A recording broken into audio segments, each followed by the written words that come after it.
Good morning, students. Today we are studying about the phasor diagram when an AC voltage is applied across a single capacitor. So this AC is applied across a single capacitor so that the voltage is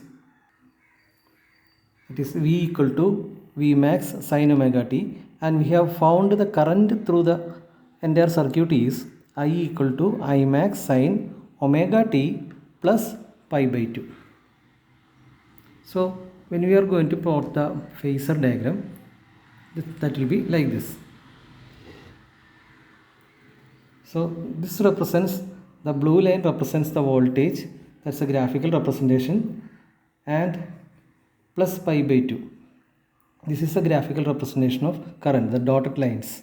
So the voltage is going down, crossing the 0 and going down. Look at this part.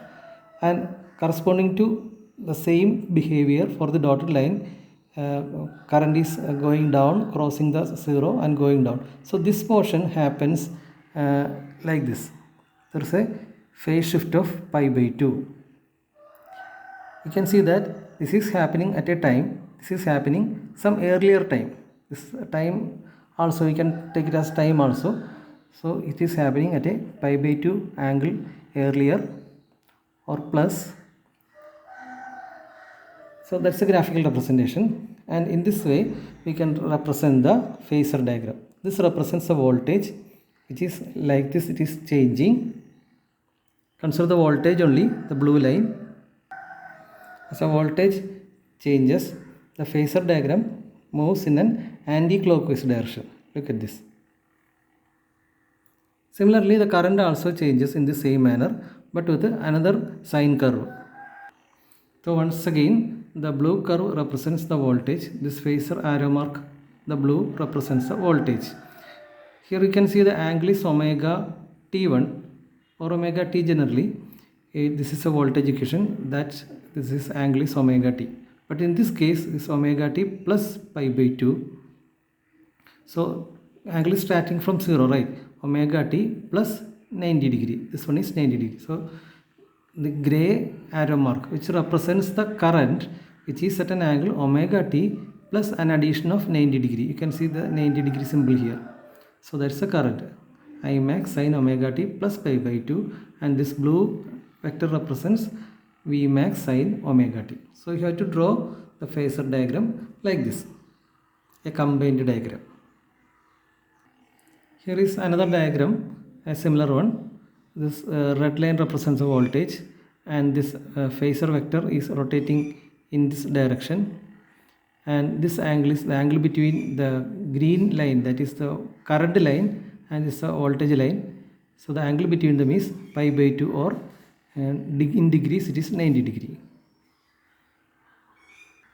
And also in the graphical representation you can see the voltage is 0 and going up in the case of voltage, and this green line represents the current, green line.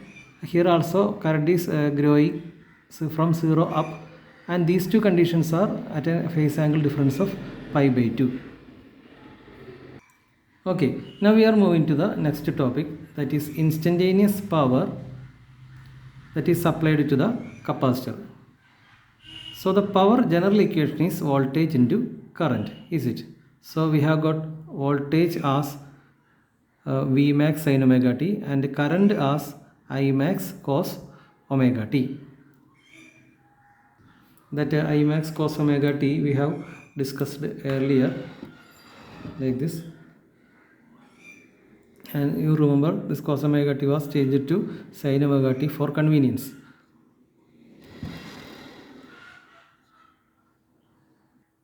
Now we are using an identity, sin 2 theta is equal to 2 sin theta cos theta. Such an trigonometric identity is there. Sin 2 theta equal to 2 sin theta cos theta. So cos theta sin theta, that is cos omega t sin omega t, we replace it with sin 2 omega t divided by 2.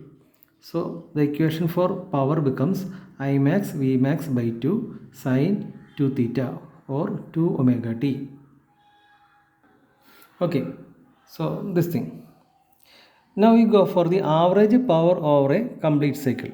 So when we talk about power in an AC, we have to consider one complete cycle because at each and every moment the voltage and current are different.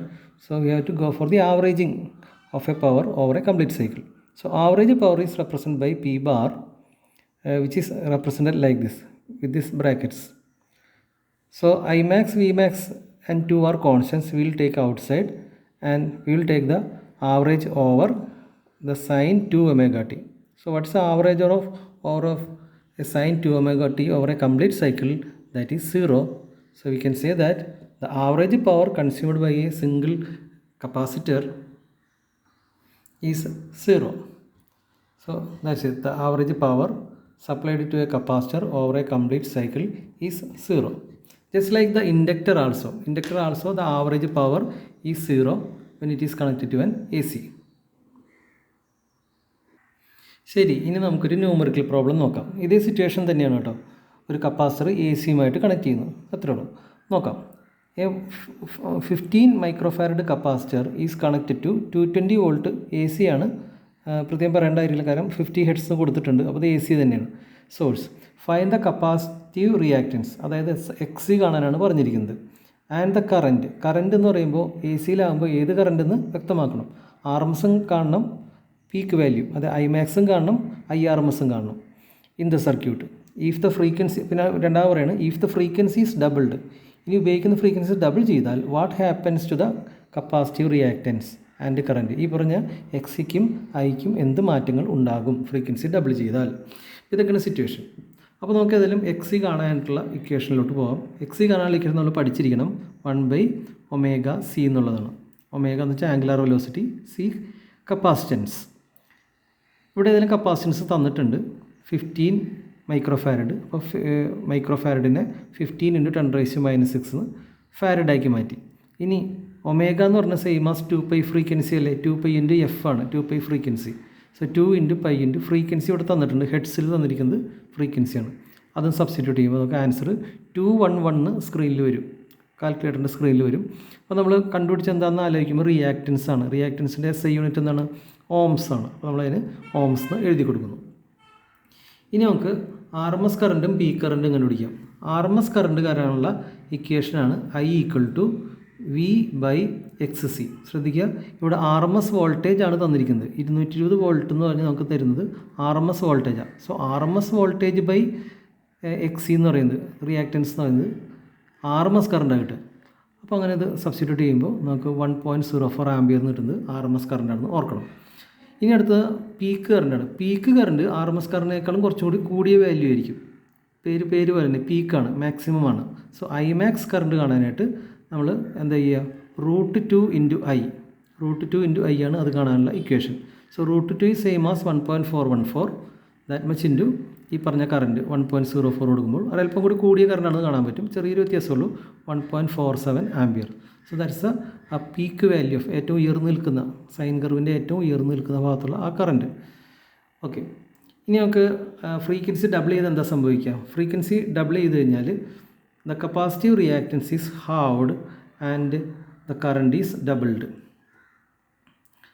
ഫ്രീക്വൻസിയുടെ equation നോക്കിക്കഴിഞ്ഞാൽ F comes in the denominator. അപ്പോൾ F ഡിനോമിനേറ്ററിൽ വരുമ്പോൾ frequency double ചെയ്താൽ എന്താ പറ്റുക? ഇവിടെ ആ 2 എന്നുള്ളത് എക്സിൻ്റെ വാല്യൂ കുറയ്ക്കുകയാണ് ചെയ്യുക. അപ്പോൾ അങ്ങനെ റിയാക്റ്റൻസ് കുറഞ്ഞു പോകും. കുറഞ്ഞു വെച്ചാൽ ഹാഫായിട്ട് മാറും. ഇനി എക്സിയുടെ വാല്യൂ ഹാഫായി കഴിഞ്ഞാൽ വോൾട്ടേജ് ബൈ എക്സി ആണല്ലോ കറണ്ട് എന്ന് പറയുന്നത്. അപ്പോൾ ഡിനോമിനേറ്റർ കുറഞ്ഞു പോയി കഴിഞ്ഞാൽ മൊത്തം വാല്യൂ കൂടുകയാണ് ചെയ്യുക, അല്ലേ? അങ്ങനെ കറണ്ട് ഡബിൾ ആകുകയാണ് ചെയ്യുക. ഓക്കെ.